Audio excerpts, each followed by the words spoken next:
Guéry TV Monde, le leader des Web TV au Bénin. Bien le bonsoir à tous et à toutes et bienvenue dans cette édition dont voici le sommaire. Signature de l'accord cadre et de la convention cadre entre la CCI Bénin et l'Université de Parakou pour la promotion des entreprises. Compte rendu de la signature à suivre dans cette édition. La relecture du code électoral pour le bon déroulement de l'élection présidentielle de 2026 était au cœur des échanges entre le chef de l'État Patrice Talon et les députés de l'opposition et de la mouvance. Le vœu d'une proposition de loi consensuelle faite par le chef du gouvernement est apprécié par les acteurs politiques de la ville capitale. Leur réaction dans un instant.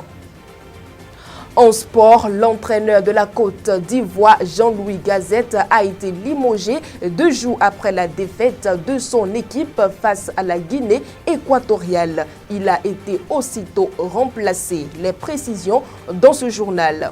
Voilà tout pour le sommaire, le développement dans un instant. Mesdames et messieurs, à nouveau, bonsoir. Les signatures de l'accord cadre et de la convention cadre ont eu lieu dans la salle polyvalente de la Chambre de commerce et d'industrie du Bénin ce jeudi 18 janvier 2024 en présence des autorités de l'Université de Parakou et des membres de la CCI Bénin. Retour sur cet événement avec Faouzia Sefou. La Chambre de commerce et d'industrie du Bénin, CCI Bénin et l'Université de Parakou unissent leurs forces pour promouvoir les entreprises et former des diplômés répondant aux besoins du commerce, de l'industrie et des services.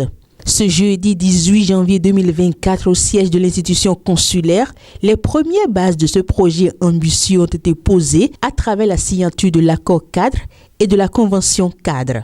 La présente convention vise à promouvoir la mise en stage des étudiants de l'Université de Parakou dans les entreprises membres de la Chambre de commerce et d'industrie du Bénin. Le partage d'informations et la promotion des différents programmes de formation initiés par la CCI Bénin en partenariat avec l'Université de Parakou. L'aboutissement heureux de ces signatures réjouit les autorités de l'Université de Parakou. Face aux élus consulaires, le recteur de Parakou s'est engagé à suivre de très près ce partenariat pour le bien-être des diplômés. Depuis quelques mois, nous sommes engagés dans l'élaboration du plan de session professionnelle de nos apprenants. On pouvait rester entre nous universitaires et réfléchir sur un diplôme. Et nous avons jugé utile de mettre les acteurs du terrain. Et c'est comme ça que nous avions sollicité la Chambre du commerce, le patronat, CMCity et la Chambre du commerce. Nous avons envoyé un représentant qui suit donc de près l'élaboration d'un tel document de stratégie.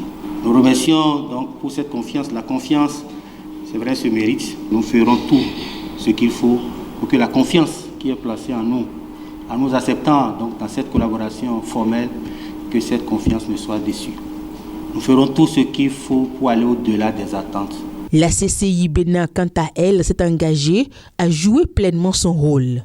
Que nous partagerons d'immenses moments dans le cadre de l'effectivité de ce partenariat et restons convaincus que vous apporterez tout votre soutien pour que la dynamique du partenariat public-privé se pérennise. L'échange des présents entre les deux parties prenantes a mis un terme à la cérémonie.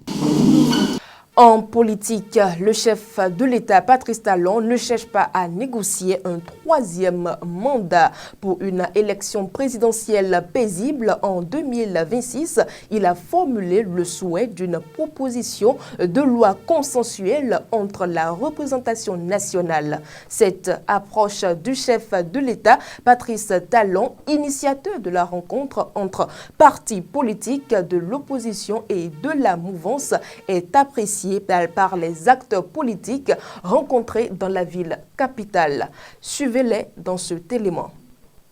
En tant qu'un bon père de la nation, c'est normal qu'il appelle tous ses fils, surtout les députés, que ce soit de l'opposition, que ce soit de la mouvance, qui puissent s'entendre sur la relecture du code électoral.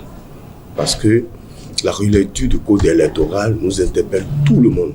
et interpelle tous les députés parce que c'est eux, c'est là où la rôle politique est.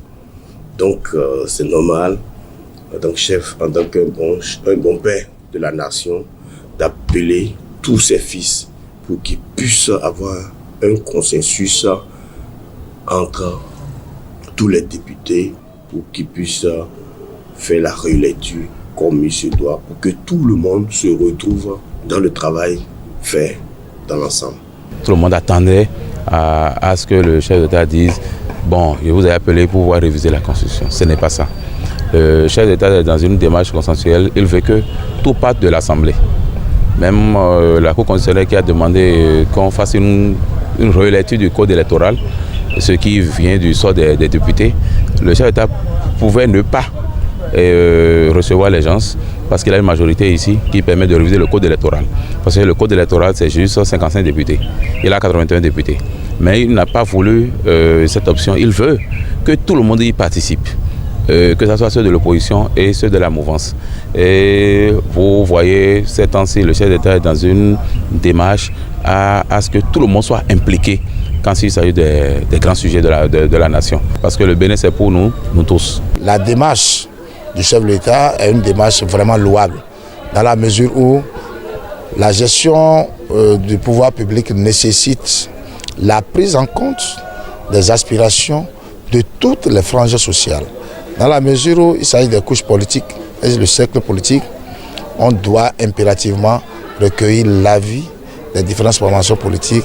Et lorsqu'il s'agit d'une démarche qui doit aboutir à une loi consensuelle pour les prochaines joutes électorales, j'ose croire qu'aucun citoyen ne peut blâmer le chef de l'État pour cette démarche entreprise. Et le chef de l'État qui a réuni montre que quoi ? Qu'il doit aborder une démarche holistique. Cette démarche holistique axée sur l'expression des intentions des différentes couches sociales. Et nous allons voir la somme de la prise en compte de ces aspirations permettra à coup sûr d'aboutir à une loi qui reflètera les points de vue de différentes formations politiques. Et lorsqu'on parle de consensus, vous allez voir, chacun se retrouvera dans le vote qui sera fait et en son temps dira « Ah oui, ça correspond à nos désirata ».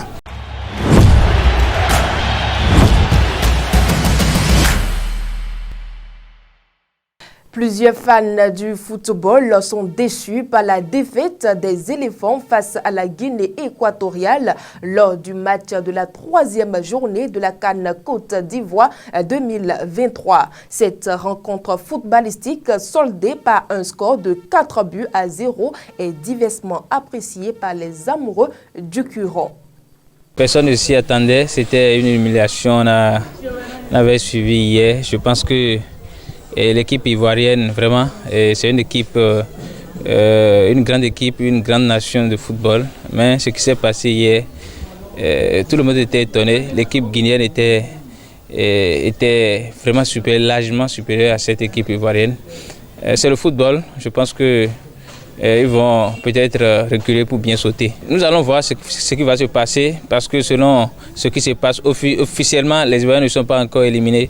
Nous attendons quand même les tout prochains matchs pour pouvoir juger. Je pense qu'il leur manque encore des leaders en défense, en milieu de terrain, comme les Yaya Touré d'antan, les Didier Drogba. Vous voyez, on a senti beaucoup de choses. Et le sélectionneur aussi, je ne sais pas pourquoi il a laissé Wilfried Zaha. Ça a beaucoup manqué à l'équipe. Le match entre la Guinée et la Côte d'Ivoire, c'était un match où on s'attendait à une Côte d'Ivoire qui allait prendre sa revanche parce que on sait que c'est une CAN à domicile et il fallait montrer parce qu'ils ont déjà déçu le peuple sur le second match contre le Nigeria, un match qu'ils dominaient mais pas fini, ils ont pris ce but sur pénalty de Troussekong. Donc hier on s'attendait à ce que cette Côte d'Ivoire se relance mais pas fini, ils sont tombés sur une équipe guinéenne prenable. Moi je vois une équipe guinéenne de la Guinée équatoriale prenable mais ils n'ont pas su, parce qu'en première période, ils ont eu des occasions, ils ont eu tellement d'occasions pour pouvoir être devant au niveau du tableau d'affichage. Mais je pense à la défense, cette stabilité défensive qu'on a constatée, une défense qui n'était pas trop stable depuis le premier match, ça s'est révélé parce que hier, quand vous avez des joueurs comme Nsoué, vous avez Ibanedou devant, quand vous avez une défense comme ça,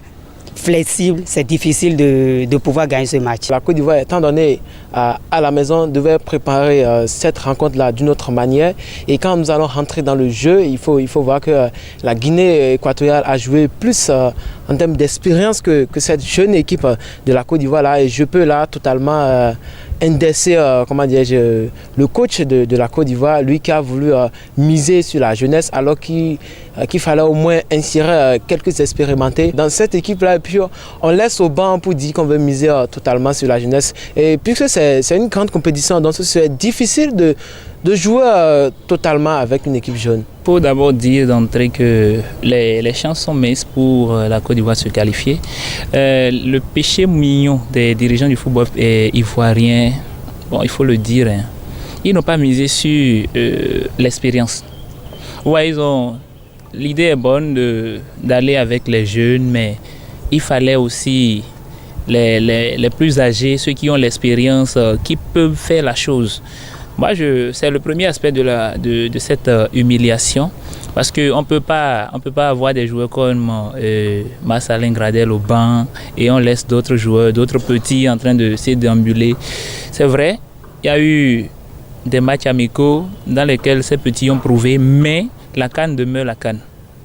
Donc l'autre aspect du sujet, c'est toujours ce sujet concernant, comment on dit, les problèmes sociaux au sein de cette fédération où Drogba était mêlé totalement là. Donc c'est un autre aspect qui pouvait aussi jouer sur cette humiliation. Je pense qu'aujourd'hui que c'est vrai, on a dû les problèmes pour venir ensemble à la CAN, mais les problèmes demeurent toujours problèmes parce que quand on parle du foot et qu'il y a des problèmes, ça paye cash. Ce n'est plus une rumeur. Le sélectionneur français de la Côte d'Ivoire, Jean-Louis Gazette, a été démis de ses fonctions ce mercredi 24 janvier 2024, soit 2 jours après l'humiliation de son équipe face à la Guinée équatoriale. D'autres informations sportives et les rencontres de ce soir sont à suivre dans ce télémon. C'est la conséquence directe d'une CAN ratée avec 2 défaites de suite et un collectif à la peine. Très critiqué pour ses choix tactiques et les difficultés de son équipe, Jean-Louis Gazette a finalement été limogé avec son adjoint Ghislain Printemps pour résultats insuffisants conformément au contrat d'objectif qui les a liés à la Fédération ivoirienne de football, a annoncé le communiqué de la FIF.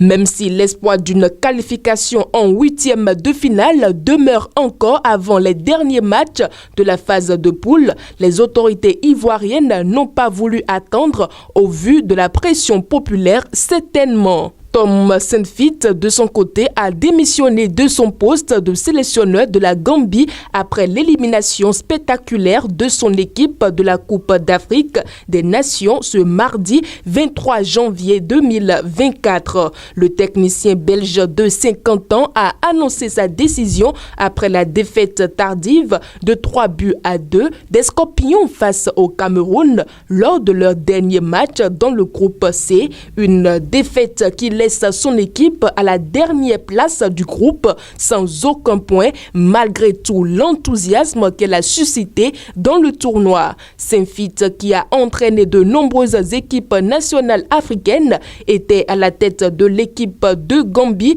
depuis 2018. Il a conduit ce petit pays entouré par le Sénégal sur la côte ouest de l'Afrique à sa toute première qualification pour la Coupe d'Afrique en 2021. Son équipe a atteint les quarts de finale de ce tournoi. Autre actualité sur la CAN Côte d'Ivoire 2023.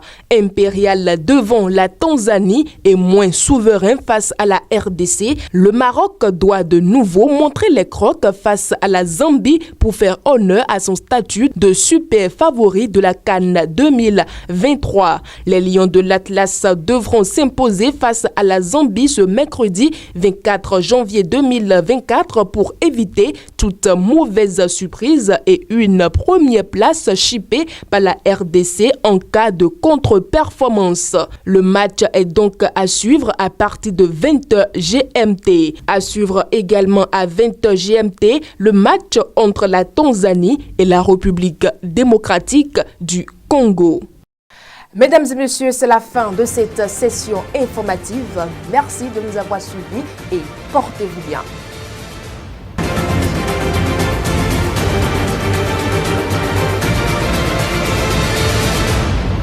Guéry TV Monde, le leader des Web TV au Bénin.